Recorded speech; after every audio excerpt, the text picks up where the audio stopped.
इस्लामाबाद में सिक्योरिटी सख्त, red zone seal. Islamabad traffic police के मुताबिक में पार्क रोड को बनीगाला के मकाम पर और रावल डैम चौक को क्लब रोड से बंद किया गया। इसी तरह फैसल एवेन्यू को फैजाबाद इंटरचेंज के मकाम पर, IJP रोड से I8 जाने वाले, कश्मीर हाईवे पर कन्वेंशन सेंटर जाने वाले और बाराको से मरी रोड जाने वाले रास्ते बंद किए गए हैं। वफाकी दारुल हुकूमत में 14 से 16 अक्टूबर तक हर किस्म की हैवी ट्रैफिक का दाखिला बंद रखा गया है, जबकि मकामी सतह पर आम तातील भी दी गई है। जुड़वा शहरों में मुख्तलिफ औकात में ट्रैफिक की रवानी मुतासिर रहेगी। इधर इस्लामाबाद पुलिस सदर जोन के थाना संबल के मुख्तलिफ इलाकों में grand search and combing operation किए गए हैं। SP सदर जोन की सुपरविजन में पुलिस की भारी नफरी ने सर्च ऑपरेशन में हिस्सा लिया, जबकि लेडी पुलिस फोर्स ने भी हिस्सा लिया।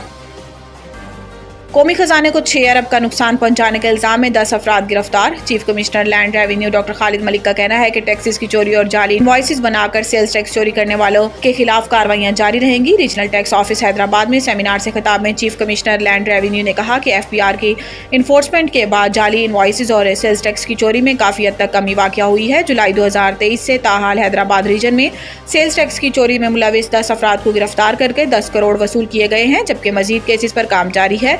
इनका कहना था कि कुछ कंपनीज के मालकान जायद मुनाफा की लालच में जाली कंपनियां बनाकर ट्रांजैक्शन करने के साथ साथ प्रोडक्ट की मैन्युफैक्चरिंग में कॉस्ट की गलत आदाद शुमार जाहिर करते हैं, जिससे कौमी खजाने को अरबों रुपए का नुकसान होता है। ताहम अब ऐसा करने वालों के खिलाफ सख्ती से निपटा जाएगा।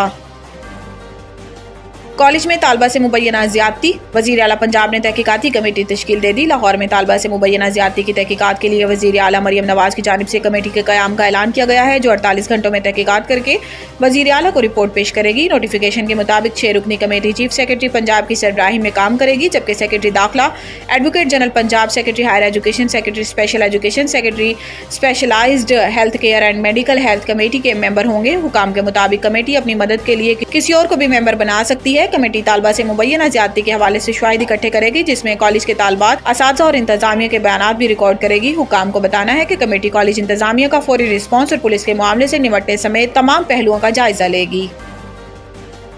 आज के कई मुखालिफिन माजी में वफाकी आईनी अदालत की हिमायत कर चुके हैं। बिलावल भुट्टो जरदारी ने ट्विटर पैगाम में कहा कि पाकिस्तान पीपल्स पार्टी ने 2007 से हर इलेक्शन में अदालती इस्लाहात के नफाज के मंशूर के साथ हिस्सा लिया, जिनमें वफाकी आईनी अदालतों का कयाम शामिल है। बिलावल भुट्टो जरदारी का कहना था कि 2006 का मिसाक जमहूरियत, PP के 2013 और 2024 के इंतखाबात मंशूर में वफाकी आईनी अदालत का जिक्र मौजूद है। आज के कई मुखालिफिन माजी में वफाकी आईनी अदालत की हिमायत कर चुके हैं। इन्होंने कहा कि आईनी अदालत के लिए मौजूदा मुखालफत जाती पसंद और नापसंद मौजूदा सियासी हालात की बुनियाद पर है। आईनी अदालत के हवाले से तकरीबन 2 दिहाइयों से हमारी जमात का मुस्तकिल मौक़िफ़ एक ही रहा है। चेयरमैन PP ने मजीद कहा कि मेरी क़यादत में हर इंतखाब में मुंतखब होने वाले नुमाइंदों को अवाम ने वफाकी आईनी अदालत के क़याम का मैंडेट दिया, जिसमें सबको मुसावी नुमाइंदगी होगी।